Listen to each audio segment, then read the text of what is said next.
పరిశీలించాల్సిందిగా కోరుతూ, అలాగే మా అందరం కూడా ఈ మున్సిపాలిటీ డెవలప్మెంట్లో అందరూ చదువుతా ఉన్నారు. అనాథరైజ్డ్ లేఅవుట్స్ ఎప్పుడో వేశారు, 15 అడుగులు 16 అడుగులు లేఅవుట్లు వేశారు. రోడ్లు అవి ప్రాబ్లం అయిపోతూ ఉన్నాయి. హైట్లు రోడ్లోకే వచ్చి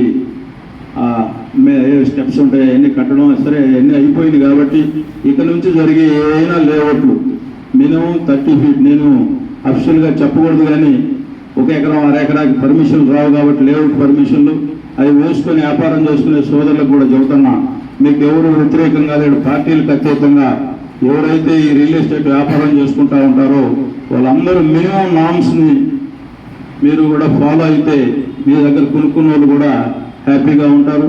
ఆ తర్వాత మనం రోడ్లు వేసినా డ్రైనేజీలు వేసినా ఎటువంటి ఇబ్బందులు ఉండవు. కాబట్టి మీరు అందరూ కూడా దానికి సహకరించాలని చెప్పి నేనే చెప్పాను మన కమిషనర్ గారికి, ఈ అనాథరైజ్డ్ లేఅవుట్లు కొంత కంట్రోల్ చేయండి సార్. మనం ఎవరికి వ్యతిరేకం కాదు. ఒక స్టెప్ ఇప్పుడు 30 feet రోడ్డు లేకపోతే వాళ్ళు 5 feet ముందుకొచ్చి ఫుట్పాత్లు ముందుకొచ్చి వీళ్ళు 5 feet ఫుట్పాత్ ముందుకు వస్తే మధ్యలో 2వ వెహికల్ వచ్చి కూడా తిరిగి రోడ్లు చాలా ఉన్నాయి టౌన్లో. ఇక ఇప్పటి నుంచి ఏదైతే లేఅవుట్లు వేస్తామో వాటికి ఆ పరిస్థితి రాకుండా కొనుక్కున్న వాళ్ళు కూడా హ్యాపీగా ఉండాలంటే మినిమం నామ్స్ ఫాలో అయితే అందరికీ మంచిదని చెప్పి ఈ సందర్భంగా మీరు దీనికి సహకరించాలని చెప్పి కూడా పొలిటికల్ నాయకులకు కూడా చెబుతా ఉన్నాం. దాన్ని సహకరిస్తారని చెప్పి, అదేవిధంగా ఇందాక మాజీ మున్సిపల్ వైస్ చైర్మన్ గారు చెప్పారు, ఇక్కడ 20,000 హౌస్లు ఉంటే 14,000 హౌస్లకే ట్యాక్స్లు వస్తూ ఉన్నాయని చెప్పి, ఇక్కడ ఎవరికి రిలేషన్ కాదు.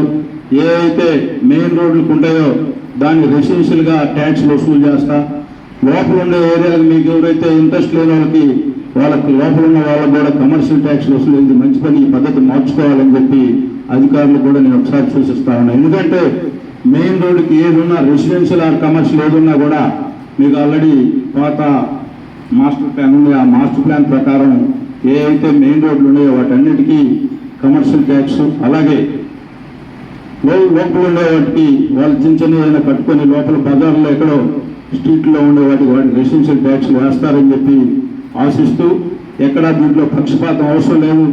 అలాగే 14% ట్యాక్స్ కూడా, అంటే మీరు పర్మిషన్స్ ఇచ్చేటప్పుడు డిపిఎంఎస్లో ఏదో పర్మిషన్ అప్లై చేసే ఫామ్స్కి గ్రౌండ్లో జరిగే వర్క్కి కంప్లీట్గా మెయిన్ రోడ్లోనే చూస్తూ ఉన్నాం. కమర్షియల్ కాంప్లెక్స్ కూడా ఫీల్డ్ సెట్ బ్యాక్ కూడా లేకుండా డైరెక్ట్ వాల్ టు వాల్ కడతా ఉన్నారు. వాటికి నేను ఇప్పుడు అఫిషియల్గా మాట్లాడొద్దు, తప్పకుండా మీరు ఇటువంటి అది పబ్లిక్ మీద వేసి వాళ్ళు ఎన్నో లేదని తర్వాత ఎన్ఓసీలు ఇచ్చేది ఎవరు? మీరే మున్సిపల్ అధికారులు. ఒక ఫస్ట్ స్టార్టింగ్ బిల్డింగ్కి ఎన్ఓసీ ఇవ్వకపోతే, స్టార్టింగ్ బిల్డింగ్లోనే ఎన్ఓసీ ఇవ్వకుండా వాళ్ళని ఆ షాపు పర్మిషన్ రానికపోతే మళ్ళా 2వ బిల్డర్ ఎవరు కూడా ఎవరైతే కన్స్ట్రక్షన్ చేసుకుంటారో వాళ్ళు మళ్ళీ 2వ దానికి అటువంటి ఆలోచనలు కూడా రారు. అంటే సేమ్ టైం తప్పు ఫస్ట్ మీ దగ్గర నుంచే జరుగుతుంది.